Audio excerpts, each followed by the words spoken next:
Melissa placed her book aside and leaned forward slightly. You're not alone in that. Everyone falls apart sometimes. What matters is that you're standing back up. He looked at her then, and for the first time she saw a faint light in his eyes, fragile but real. You really think I can fix things? I think you already started, she said with a gentle smile. That conversation was short, but it left something lingering in the air. A fragile bond. It wasn't romantic. It was deeper than that. It was human. It was two hearts that had been lonely for too long, finally finding a quiet rhythm in each other's company. In the days that followed, Ethan became more open.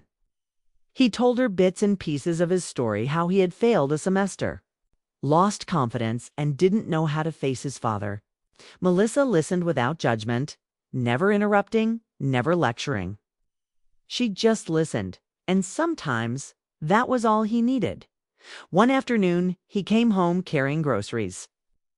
Melissa was surprised, not by the food, but by the simple thought behind it. I thought maybe we could cook dinner together, he said, a little shyly. They cooked side by side, laughing when he spilled sauce on the counter or dropped a spoon. For the first time, their laughter felt easy. It filled the kitchen with warmth that had been missing for a long time. When Daniel called later that night, Melissa didn't mention any of this. She didn't know how to explain it, that what was happening wasn't strange or wrong. It was something delicate and human. A connection built on care, respect, and a shared understanding of brokenness. As the weeks passed, Ethan's energy changed completely. He fixed the porch light that had been out for months, mowed the lawn, and even cleaned the garage. Melissa began to see what kind of man he could become: thoughtful, hardworking, gentle. But she also began to feel something stirring in her own heart. Not attraction, not desire, but something quieter. A deep emotional warmth that made her realize how much she'd missed being seen. One evening, she found herself standing by the window, watching Ethan work outside, sunlight casting long shadows across the yard. For a moment, she felt proud and strangely hopeful. Later that night, when he came in, sweaty and tired, she handed him a glass of lemonade. You've been working hard, she said. He smiled faintly. Feels good, you know. Let's finally do something that matters. It does, she agreed softly.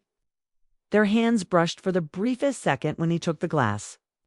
And though neither said a word, both felt the quiet pulse of something unspoken. Over the next few days, their conversations deepened. Ethan began asking her about life, about her childhood, her dreams, even about her marriage. She answered honestly, though carefully. There were moments when their eyes met and lingered just a little too long, and both looked away quickly. It wasn't wrong, it was just tender. A bond that felt safe yet fragile, like walking across thin ice warmed by sunlight. Melissa knew where the lines were, and she made sure to stay on the right side of them. But she also couldn't ignore how much lighter the house felt, how much brighter Ethan's smile had become. One night, as they stood outside under a soft, golden sunset, Ethan said quietly, I don't think I ever thanked you. For what? She asked. For believing in me. He said simply. I didn't realize how much I needed that. Her throat tightened. You don't need to thank me, Ethan. I just see what you can't yet. He looked at her with quiet emotion. Then maybe one day I'll see it too. The air between them grew still, filled with the soft hum of crickets and the faint scent of summer rain. Neither of them moved. Neither of them spoke again. But that night, Melissa knew the truth. Sometimes the most powerful love isn't about romance or passion, it's about care, about believing in someone enough to help them find themselves again. And without realizing it, that was exactly what they were giving each other, something deeper than either of them expected. The season began to change. The long days of summer slowly faded into softer, rain-soaked evenings. The sky often stayed gray, the kind of gray that carried both calm and heaviness. Melissa found herself spending more time indoors, reading by the window, or cooking meals just to fill the quiet spaces of the house. Daniel had been away for months now, his work keeping him out of state. Their phone calls had become short and practical, a few minutes of updates, polite laughter, and promises to talk tomorrow. But tomorrow always came with silence. Ethan, on the other hand, had become a steady presence. He helped her fix things around the house, cooked meals with her, and even made her laugh again. There was something easy about their rhythm now, an understanding that didn't need words. He no longer hid in his room. He lived like someone learning to belong again. One evening, the rain began to fall heavier than usual. The sound echoed through the house like a song, steady, cleansing, endless. Melissa sat by the living room window, staring out at the streaks of water running down the glass. The fireplace glowed faintly, casting soft orange light around her. She held an old photo in her hands, her wedding picture with Daniel. They looked happy in it, but when she studied it now, the warmth in his eyes felt distant, like a memory from another life. She didn't hear Ethan at first. He appeared quietly in the doorway, holding a mug of tea. "You okay?" he asked softly. Melissa looked up, startled. "Oh, I didn't hear you come in." He smiled gently. "It looked like you were thinking hard." She sighed. "Just memories, I guess. They visit more often when it rains." He walked over and handed her the tea. "You've been here for me, Melissa," he said quietly. "But who's been here for you?" His question caught her off guard. No one had asked her that in years. She blinked, unsure how to answer. "I manage," she said finally. "I always have." Ethan sat down across from her, the flicker of the fire reflecting in his eyes. "You don't always have to." There was something in his voice, a quiet care, deep and real. Not pity, not sympathy. It was something stronger, more personal. Melissa tried to change the subject. "You've been doing well lately," she said, forcing a smile. "You seem happier." "I am," he said. "But a lot of that's because of you." She shook her head slightly. "I didn't do anything, Ethan. You did that on your own." He looked at her, then really looked. His eyes were steady, warm, but full of emotion. "You don't understand. When I came home, I felt useless. I didn't think I could fix anything myself. My future, any of it. And then you showed up every day, believing in me when I couldn't." Melissa felt a strange ache in her chest. "You just needed time," she whispered. He shook his head. "No, I needed someone to remind me that I mattered." The rain grew louder outside, tapping against the windows like a heartbeat.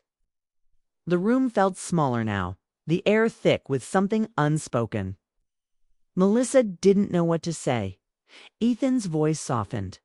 "I don't mean this the wrong way, but you changed me, Melissa. You made me want to be someone better." Her breath caught. The tone of his words, so sincere, so raw, filled her with warmth and fear at the same time.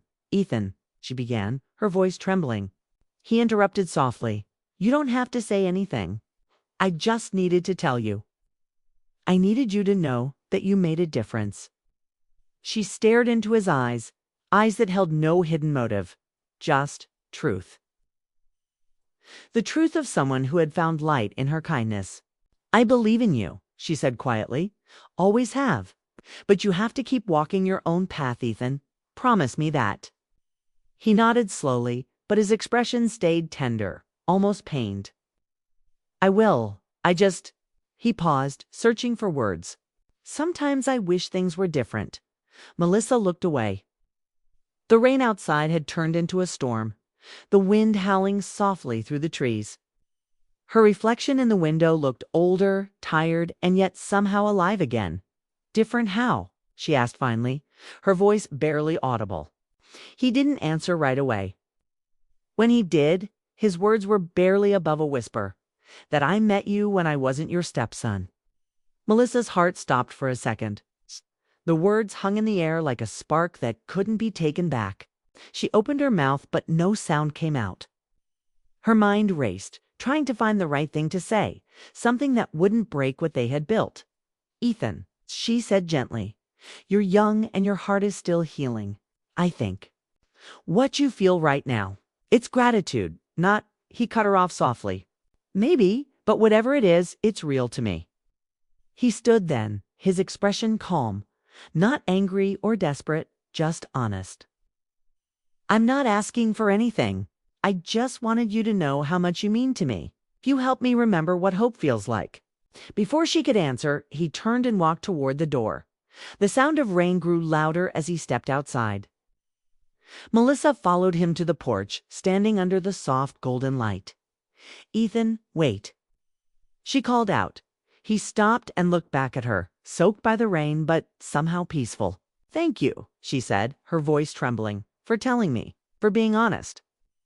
But please remember, you have a whole life ahead of you. Don't build it around me." He nodded, rain dripping down his hair. "I know. I just needed to say it before I could move forward." And with that, he turned away, walking slowly into the rain, his figure fading into the blur of the storm. Melissa stood there for a long time, watching until he disappeared completely. When she finally went back inside, the fire had burned low. The house felt emptier than it had in months. She sat down, holding the mug of tea he'd made for her, now cold in her hands. Melissa had always been patient. After all, patience was something life had forced her to learn. When she married Daniel 3 years ago, she believed she was finally stepping into peace, a quiet, loving home after years of being alone. Daniel was kind but distant, often away for work. And then there was Ethan, his 21-year-old son, quiet, polite, and a little lost. Ethan had moved back home a few months ago after dropping out of college. He didn't talk about it, and Melissa didn't ask. She could see the disappointment in his eyes, the way he avoided mirrors as if ashamed to see himself. Every morning, he'd walk past her with his head down, earbuds in, his voice a whisper of mourning, before disappearing into his room. Melissa tried to make things easier, cooking his favorite meals, leaving small notes by his door, offering to listen if he ever wanted to talk. But he never did. He was polite, yes, but there was a wall, tall, silent.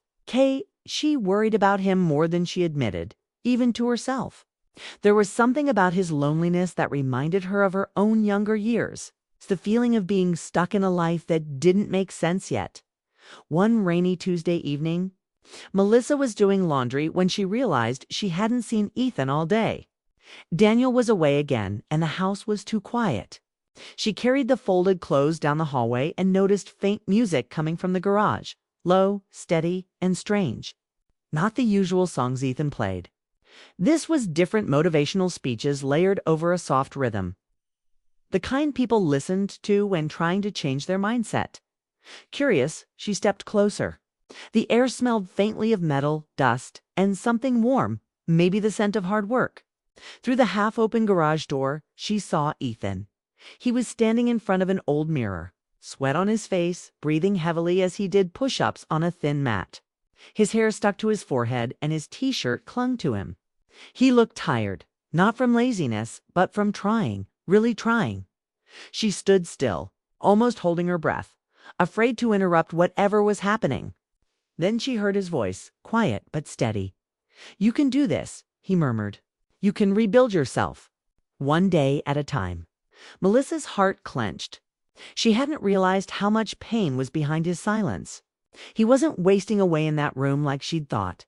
He was fighting to find himself again. For a moment, she saw not a lost boy, but a young man standing on the edge of change, messy, uncertain, but brave enough to try. She leaned against the doorframe, watching him move from push-ups to lifting an old barbell, the strain visible in his arms. There was no music now, just the sound of effort, the sound of someone rebuilding from the inside out. Melissa felt something warm bloom in her chest. Pride, maybe? Or something even deeper. The soft ache of seeing someone rise after falling so hard. She wanted to step forward, tell him she was proud, tell him he wasn't alone. But she didn't. It felt too private, too personal, so she just stood there, silent witness to his quiet transformation. After a few minutes, Ethan straightened up and caught his reflection in the mirror. His eyes tired, shadowed, but alive, lifted just enough for him to notice her. Their gazes met, and for a heartbeat, the world went still. He froze, startled, embarrassment flashing across his face. "Melissa." His voice cracked, uncertain. She immediately stepped back, flustered. I was just bringing in some towels. I didn't mean to interrupt. He wiped his forehead with a towel, avoiding her eyes. It's fine. I was just working on something. I can see that, she said softly, her voice gentle. You're doing really well. He nodded awkwardly, clearly uncomfortable. The air between them felt strange, not bad, just full, heavy with things neither of them knew how to say.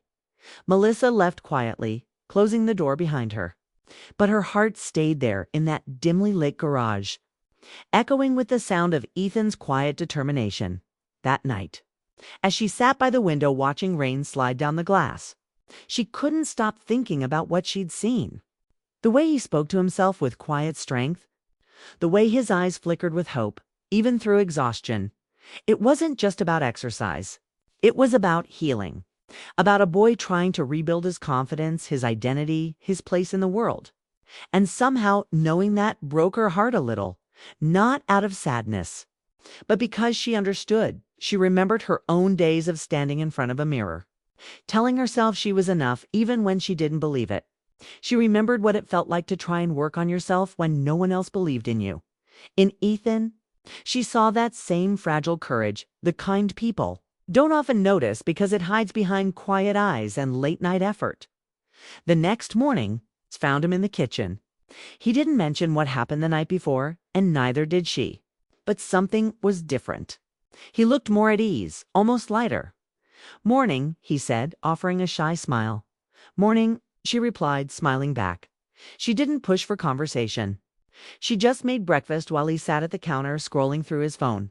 There was a strange comfort in the silence, not awkward, just calm. Before leaving the kitchen, she placed a glass of water and a small plate of fruit beside him. "For after your workout," she said quietly. He looked surprised, but nodded. "Thanks." And that was it. A small gesture, a simple moment, but it felt like the beginning of something healing. Later, when Daniel called from out of town, Melissa told him everything was fine. But deep inside, she knew things weren't just fine. They were changing. Ethan wasn't the same withdrawn boy she'd worried about. He was waking up to himself again. And though she didn't know where this path would lead, she felt honored to have caught a glimpse of it, to have seen him in that raw, unguarded moment of growth. That night, she passed by the garage again. The light was on, the faint sound of music drifting through the crack in the door. She didn't open it this time. She didn't need to. She just smiled, whispered, "Keep going," under her breath, and walked away, letting the rain and the hum of quiet effort fill the night. Because sometimes, love in its purest, most human form isn't about saying the right thing. It's about seeing someone when they think no one sees them. And that night, Melissa finally saw Ethan not as her husband's son, not as a burden or a broken dream, but as a young man learning to stand tall again. And somehow, that changed everything. The days after that night in the garage felt different. The house had the same walls, the same rhythm. But something invisible had shifted between Melissa and Ethan. She didn't say anything, and neither did he. Yet every glance felt heavier than before. Not in a bad way, but in a quiet, meaningful way that both of them noticed and pretended not to. Ethan became more present. He started waking up earlier, making coffee. And sometimes she'd find him standing on the porch, looking out at the fog that rolled across the lawn each morning. He looked lost, yes, but also alive, like someone trying to find his footing again. Melissa watched him with quiet admiration. She didn't see a boy anymore. She saw someone trying to build himself back up piece by piece. He spoke little, but his silence no longer carried despair. It carried effort. One morning, as Melissa stood by the kitchen window washing dishes, she noticed him outside, jogging slowly down the street, his breath visible in the cool air. For the first time in months, she smiled without forcing it. There was something beautiful about watching someone heal, especially when they didn't know anyone was watching. Later that day, she heard him in the kitchen, rummaging through the fridge. She walked in casually, pretending not to notice him freeze for a second. "Hey," she said with a soft smile. "How was your run?"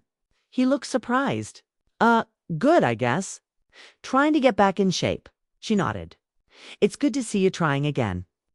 He hesitated, then said quietly, I didn't think anyone noticed. I notice, she replied simply. For a few seconds, their eyes met. There was no awkwardness this time, just understanding, a wordless connection between two people who had both been through their own storms. After that small exchange, things began to change subtly. Ethan started spending more time in the common areas, reading in the living room, helping her carry groceries, or quietly joining her for dinner instead of eating alone in his room. He still wasn't talkative, but there was warmth now, comfort that hadn't existed before. One evening, they ended up in the living room together while the rain fell softly outside. Melissa was reading and Ethan was scrolling through his phone. The fireplace flickered, filling the silence with a calm glow. After a while, Ethan spoke, his voice hesitant. Melissa, can I ask you something? She looked up. Of course. He paused for a moment, choosing his words carefully. When you were younger, did you ever feel like you weren't good enough? Like no matter what you did, it just wasn't enough? Her heart tightened. Every day, she admitted softly. I used to think everyone else had it all figured out, and I was the only one stuck. But I learned something. It's not about being perfect. It's about trying. Even on the bad days. He nodded, staring into the fire. I messed up a lot. I let Dad down. I let myself down. I just didn't know who I was anymore. Tears filled her eyes, though she wasn't sure why. Maybe it was sadness, maybe pride, or maybe the strange beauty of knowing she had helped someone heal, even if it meant letting them go. Outside, the storm began to quiet, leaving behind the soft sound of dripping water and distant thunder. The world felt clean again, like something had ended and begun at the same time. Melissa whispered into the empty room, You'll be okay, Ethan. And somehow, she knew he would, because love, the real kind, doesn't always stay. Sometimes it just passes through your life long enough to remind you what being human feels like. That night, Melissa sat by the window until the rain stopped, her heart full of both ache and peace. She had lost something she didn't quite understand, but she had also found something she hadn't felt in years, the quiet grace of being seen, and the bittersweet beauty of letting go. The morning after the storm was calm. The air smelled fresh, and the sky, washed clean by the rain, carried a pale golden light. Melissa woke to a silence that felt heavier than usual. Ethan's room door was open, and when she peeked inside, she found the bed neatly made. His guitar was gone, along with his shoes and the old backpack he always carried.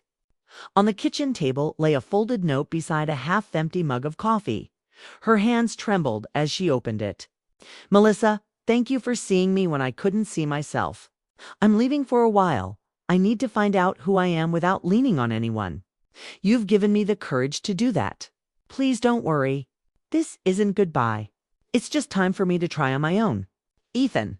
The words were simple, but they hit hard. Melissa sat at the table staring at the note, feeling a strange mix of sadness and pride. She had known he would go someday. That was always the goal, wasn't it? To help him stand again, not to keep him. Still, the emptiness in the house felt deeper than she expected. For days she moved through her routines quietly. She worked in the garden, took long walks, and kept herself busy. Yet every corner of the house reminded her of Ethan, the sound of his laughter echoing faintly in her mind. The smell of coffee he used to make too strong. The way he'd hum old songs under his breath when fixing something. Daniel finally came home a few weeks later, his suitcase rolling behind him and his phone pressed to his ear as usual. He seemed tired but cheerful, unaware of the quiet story that had unfolded in his absence. How was everything? He asked, dropping his coat on the couch. Melissa smiled faintly. Peaceful. The garden's growing again. That's good, he said, distracted, checking messages on his phone. And Ethan. She paused. He's gone for a while. Needed some space to figure things out. Daniel nodded absently. Probably good for him. Kid needed direction. Melissa said nothing. She just turned back to the window where sunlight spilled through the curtains.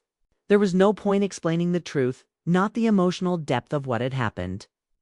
Not the quiet bond that had helped both of them heal. Some things didn't need to be spoken to be understood. Weeks passed and autumn settled over the town. The leaves turned gold and red, scattering across the porch. Melissa found comfort in small things. A cup of tea, the sound of wind through the trees, the hum of life continuing. But sometimes in the quiet moments, she missed him. Not the way one misses a person, but the way one misses warmth, laughter, and light that once filled a lonely space. Then, one crisp morning months later, she received a message. It was from Ethan. "Hi, Melissa. I found a small apartment near the coast. I got a job helping at a repair shop. It's not much, but it feels right. I'm doing okay. I hope you are too." Melissa smiled as she read it. Simple words, yet full of meaning. She typed back slowly. "I'm proud of you, Ethan. Keep going. The world opens up when you stop being afraid to walk through it." He replied with a single line that made her heart swell. "You taught me that." Life went on. The days became gentler, and the distance between them no longer felt painful. It felt peaceful. Ethan wrote to her every few weeks, short updates about his life. He was fixing old boats, taking evening classes, and even making new friends. Melissa could almost hear the lightness in his messages, the confidence he had built piece by piece. One morning, nearly half a year later, Melissa was trimming the garden roses when she heard a familiar voice call out, "You still grow the best flowers in the neighborhood." She turned, heart skipping. Ethan stood by the fence, smiling, older somehow, steadier. His hair was a bit longer, his shoulders broader, his eyes brighter. He looked different, yet the same. "Ethan," she said, walking toward him. "You're back." "Just visiting," he said, grinning. "Thought I'd see how my favorite teacher is doing." Melissa laughed softly. "I wasn't a teacher. You were," he said sincerely. "You just didn't know it." They sat on the porch together, sipping lemonade and catching up. Ethan told her about his job, how he'd fixed up a small boat, how he planned to travel soon. He spoke with ease, confidence, and calm, a far cry from the quiet, uncertain young man she'd once found hiding from his own reflection. At one point, he looked out toward the trees and said quietly, "When I left, I thought I was running away. But now I realize I was just taking the lessons you gave me and learning how to use them." Melissa smiled, eyes glistening. "You did it all yourself, Ethan. I just reminded you that you could." He turned to her with that same steady look that used to make her heart twist. Not with confusion anymore, but with peace. "You know, I used to think love only meant one thing," he said. "But now I see it can mean learning from someone, caring for them, even when life takes you separate ways." She nodded softly. Love can take many forms. The best kind helps you grow. The sun dipped lower, painting the yard in shades of gold. They sat in silence for a long time, listening to the gentle rustle of leaves. There was no tension, no confusion, just gratitude. To people who had crossed paths at the right time, helped each other heal, and learned that sometimes love doesn't have to end in romance to be meaningful. Before leaving, Ethan stood and hugged her. A warm, respectful embrace that said everything words couldn't. "Thank you," he whispered. "For what?" She asked quietly. "For helping me believe that I was worth something," he said. "And for reminding me that even broken hearts can become stronger." When he left that evening, the house didn't feel empty. It felt peaceful, like a chapter had finally found its ending. Melissa watched from the porch as his car disappeared down the road. She didn't cry. She simply smiled, the kind of smile that comes from knowing you've done something right, even when it hurt. Later, as the stars began to appear, she sat by the window again, the same place where months ago she'd watched the rain. But this time, there was no sadness, only calm. She realized that life wasn't about holding on to people. It was about being part of their journey. Even if just for a while, she picked up the old wedding photo on the shelf and placed it gently back down. That part of her life was a memory now, one she could look at without pain. The house was quiet, but her heart wasn't lonely anymore. Melissa looked out the window and whispered to the night, "We all learn to begin again." And somewhere far away under a different sky, Ethan probably smiled too, carrying with him the lessons, the care, and the quiet strength that had once begun in that rain-soaked house. Because some stories aren't about endings. They're about beginnings, the kind that teach us to love, to let go, and to grow.